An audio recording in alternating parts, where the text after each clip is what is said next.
The iPhone XS Max, should you buy it? That is the question. Now, this video comes after roughly 35 days of use, but I'm gonna say 30 days in the title, because you know what, you're wondering, should I spend that $1,100 on an iPhone? Again, minimum 64 gigabytes, or should I get something else? Now, that's the question we've all been asking ourselves, and I've used this device for a while. Now, I would not say this has been my main device because I am not a natural iOS user. I am an Android user, but I use this device as much as I could. And there are a couple of things I really liked, and there's some things I didn't like as well. So start off with some of the things that really hit me well with the iPhone XS Max is the size. The size was solid, didn't feel oversized. Of course, you've got thinner bezels around this device, and it felt comfortable to hold. This is probably one of the best iPhones I've held in my hand.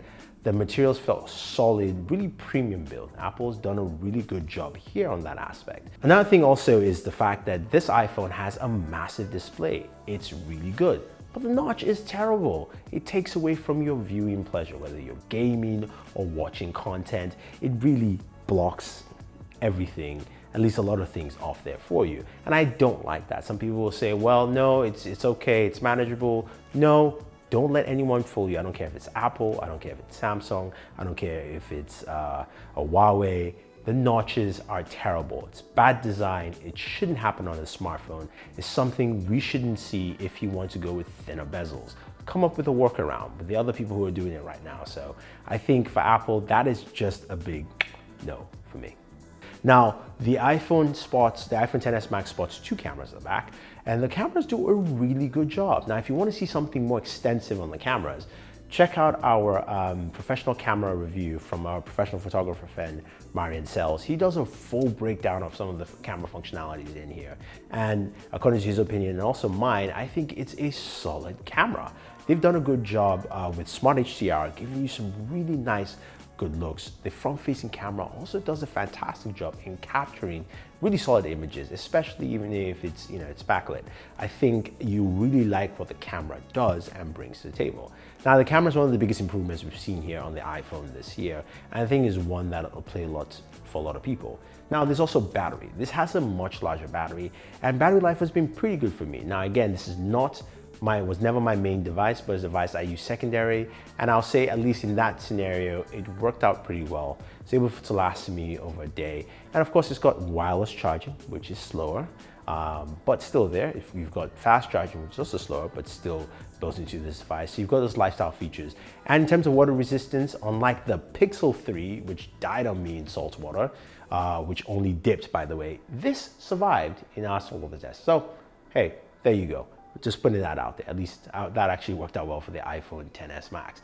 Now, coming to the things that I didn't like as much, some of the software things. Now, iOS 12.1 has done a fantastic job improving a lot of the software, and I think it's come a long way. The fact that you can FaceTime with up to 32 people. I joined one FaceTime with my buddy, Your Average Consumer. So thanks for having me on that. But it was really cool to actually join on a massive FaceTime feature. And again, the software features there are really nice. Gesture controls work really well. Probably the best implementation out there for any device. On the Android side, it's just not that great. This has done a really good job. I compliment them on that. Though I do not like all the gestures that they have, but I think it does work well. I had a different mindset last year, but now that everybody's doing gestures, I think they've actually done a much better job. Now, when it comes to all the accolades I've given, I haven't actually given you a reason why you should spend $1,100 for the iPhone XS Max, or if there's any specific new feature that sets it apart. One of the biggest features is the camera and the photos that you're taking from there.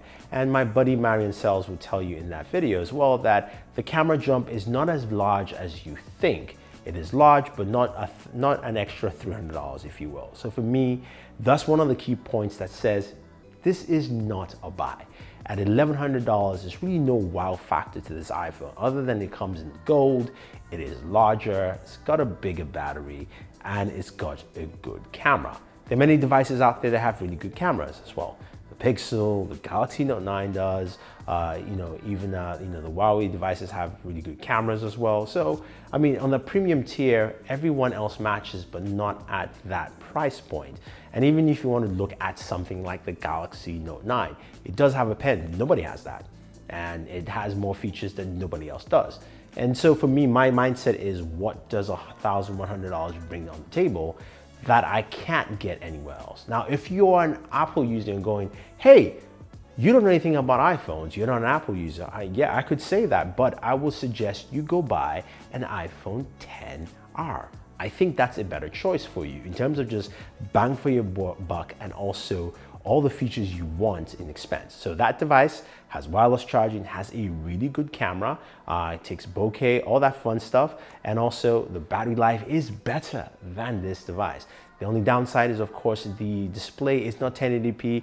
I'm gonna fault Apple for that. I'm gonna tag them on it, but still, I think the package there is just much more convincing than getting an iPhone XS Max. So there you go, guys. If you're asking yourself that question, should I buy the iPhone XS Max for Black Friday or for the holidays? I say no. It's a really good device, but I don't see the value when there is something else in the iPhone family that I think is a better bang for your buck and gives you all the features. Plus, if you're an iOS user, you will notice a difference in that display. That's just my thoughts here, especially after using this device for more than 30 days. So if you have any questions or any comments, let me know. If you don't like my thoughts on this and you have a different opinion, leave them down below.